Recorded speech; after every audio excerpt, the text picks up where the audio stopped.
Hi everyone, I'm Patrina Parker and this is the Weekly Report featuring events happening in your city. I'm here in the 5th floor Permit Center, and pretty soon if you need a permit you won't even have to come downtown. The city is set to launch the Compass KC system. It's a new online permitting system and it's going to change the way you do business with the city. Once the system is live, you can apply for permits and submit plans, pay your invoices, and search for records online. For more information on the system, go to kcmo.gov/CompassKC. It's almost time for back to school. Yes! And that means the annual Mayor's Rock the Block event.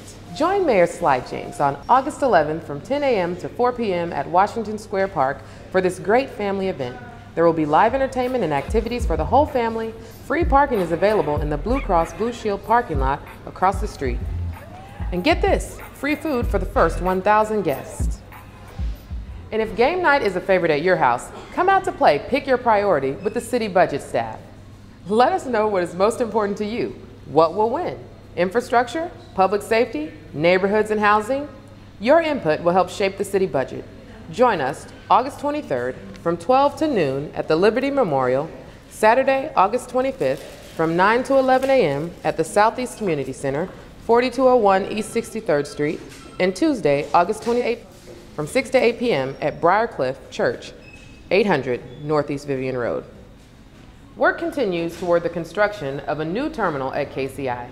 Council members were recently updated on the project, and design work continues. The new terminal will be environmentally friendly and one of the most accessible in the world. To keep up to date with the latest information on the new terminal, visit kcmo.gov/newkci. The Go KC projects just keep flowing. The city started a renovation on the Delbert Half Fountain this week. It's at the entrance to Swope Park. Good morning, everybody. I'm excited to have the opportunity to celebrate the beginning of construction for the fountain here. It's been a great community asset. It's a gathering place for families and for children to play and cool off in the summers and enjoy some ice sculptures in the wintertime, and aesthetically improving the perception of this community. So the renovation is just getting underway, and you can see that the pool depth will be a little bit shallower to make sure we're not using as much water, and to make sure that we don't have that the dangers of the deep water. It will improve go back to 7. We used to have 7 jets in the fountain. There'll be 7 jets. There are only 3 currently. So that will be a nice improvement. Of course, there'll be ADA access from the east side. Everybody in Kansas City recognizes this for our fountains and for our barbecue.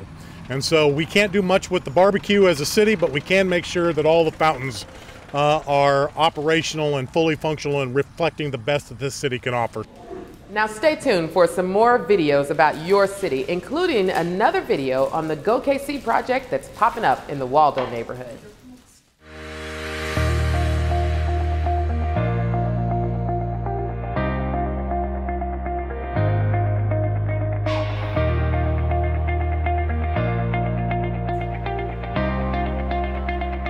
After many years, we have been wanting to get the final stage of Warnell 85th, 89th done. And this is another great example of a project that would not have moved forward probably for several more years, if not decades, without that GO bond passing. What really makes this special, and the GO bond special, is we're making generational investments. I mentioned the generational aspect, it just struck me because I got my kids here, but it's really, I think, a key component of why we did the GO bond and why people approved it. The voters approved it in April. This is part of a $45 million massive infrastructure investment in Waldo, which is really going to create a new vibe in Waldo for all the great residents we have and the great small businesses that have been here.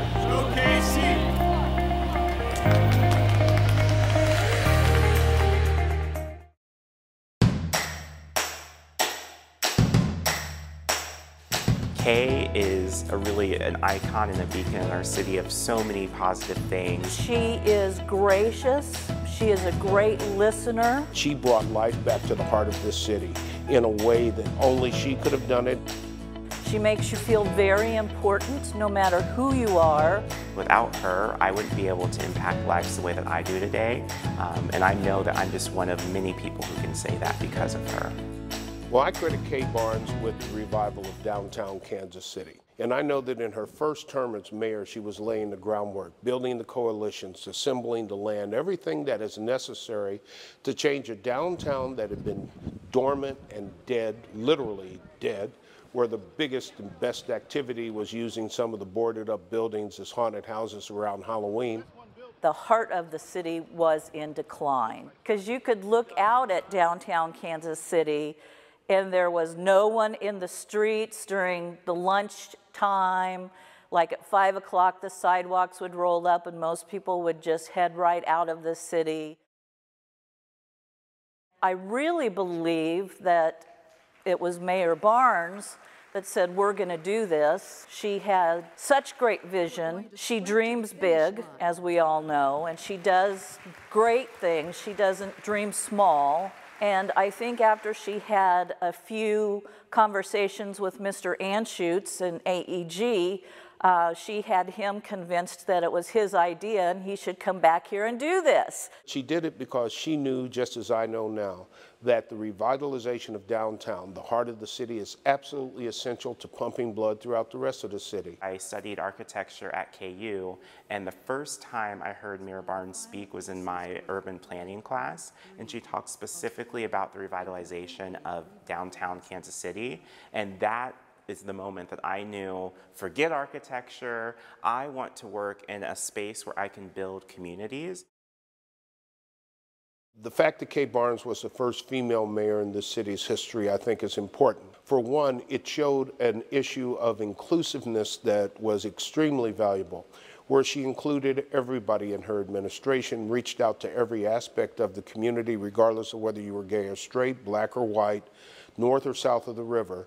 She was trying to bring people into the administration and into the city who would move the ball forward. The biggest thing about Kay Barnes and her legacy will always be that she brought life back to the heart of this city in a way that only she could have done it. She picks up on key points from what other people have to say. She makes you feel very important no matter who you are. Kay is really an icon and a beacon in our city of so many positive things, and that could be intimidating, but she's someone who's very humble, very kind, and very open and genuine. So I think that's what makes her an exceptional leader.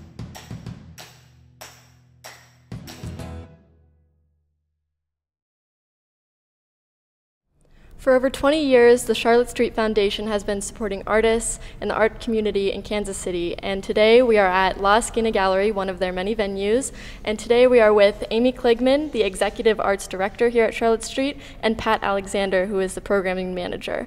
So today I would love to talk, if you could talk about the Charlotte Street Foundation, give me some general information, and maybe Pat, you could talk about the La Esquina Gallery in particular. So Charlotte Street is an organization that, as you said, has been around for 20 years. We primarily are here to stoke and cultivate the arts ecology of Kansas City, and we choose to do that by providing direct support to its artists.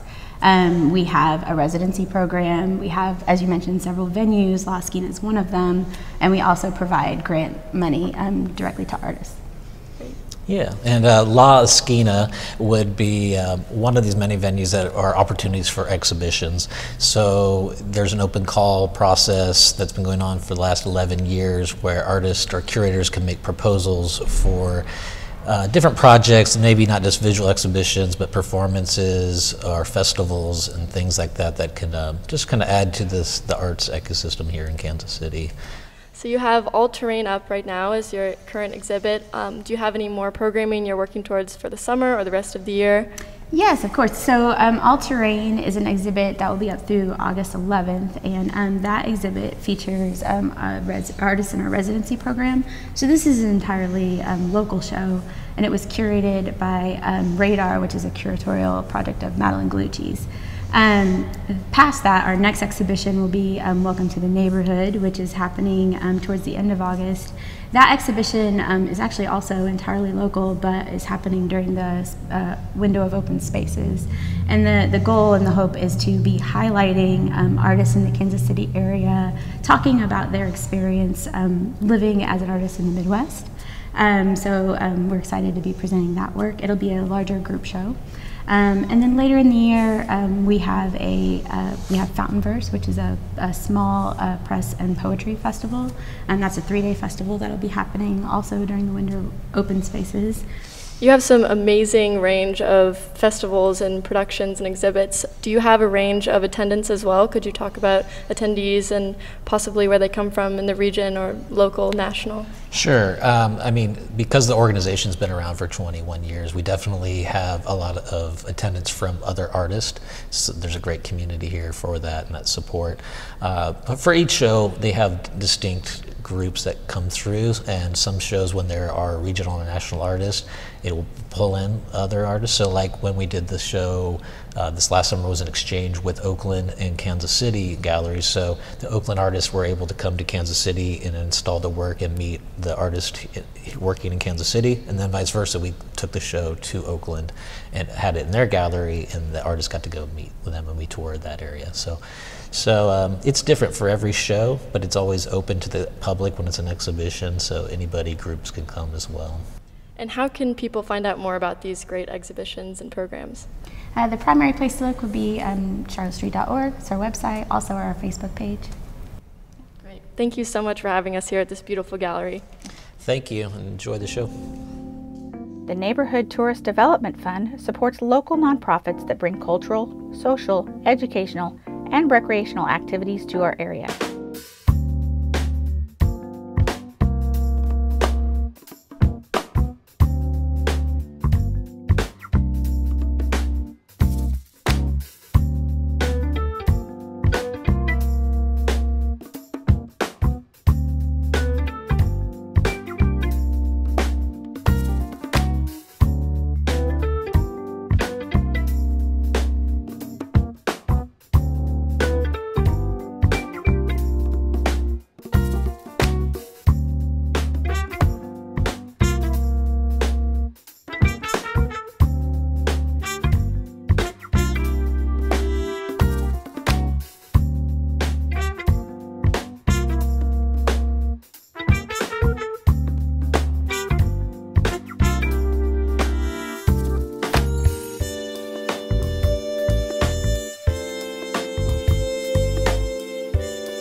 To learn about additional upcoming events, visit kcmo.gov/ntdf.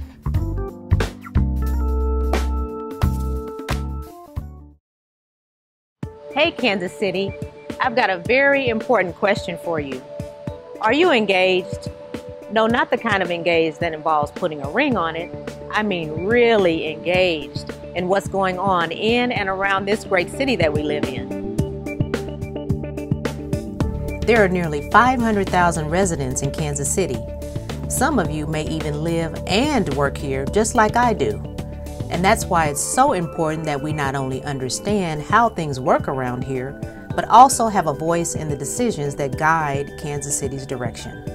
If you're not engaged, now is your time to change that. The City of Kansas City is hosting resident work sessions, and we really need to see you there. You will get to weigh in on the citywide business plan, discuss the priorities that matter most to you, and you'll get to hear from senior leaders and city officials firsthand. The sessions are interactive, informative, interesting, engaging, and most importantly, fun, so you won't be disappointed. Kansas City, it's time to get engaged and stay engaged.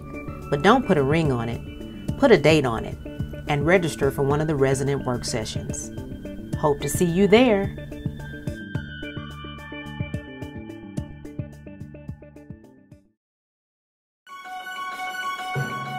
On July 27, 1993, the river rose to its crest of 48.87 feet, the top of the flood wall being at 49 feet. I remember walking out to the river's edge and seeing the magnitude of the water coming down the Missouri River and the Kansas River. 25 years ago, significant rainfall combined with already saturated soil caused the Missouri River to overflow its banks from North Dakota to St. Louis.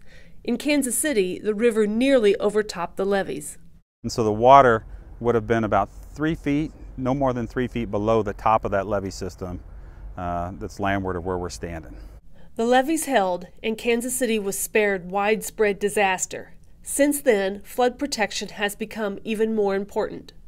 After the 1993 flood, because it was the largest flood we'd ever seen, the flooding was getting very close to the top of the levee, so at that time we identified a lot of potential improvements to the levees, which would increase our level of protection. The Riverside Levee was built after 1993. It's one of 9 levees that protect lives, jobs, homes, and businesses. Today, there's over $20 billion in investment behind that levee system. There's over 90,000 jobs. So the levee system is integral to the economic impact really to our entire city. Maintaining the levee system isn't just one agency. It's a partnership of KC Water, Kansas City, Missouri, Kansas City, Kansas, the Army Corps of Engineers, local levee districts, and the community. I feel a lot better than I ever have because of the level of communication and involvement that the stakeholders through Kansas City Industrial Council and MOARC and the cities and the Corps working together have had. Historically, the Missouri River floods about every 20 years, and next time Kansas City will be in even better shape to manage the water. We will see it again sometime. It's just a matter of when. It's not an if, it's when it will occur again. And our levee systems as a whole are in really good shape. Kansas City is very devoted to flood protection. We've spent a lot of resources bringing up our flood protection to a high level. And Kansas City is noted nationally for having a really robust flood protection system in place and devoting resources to constructing flood control projects. For KC Water, I'm Brooke Givens.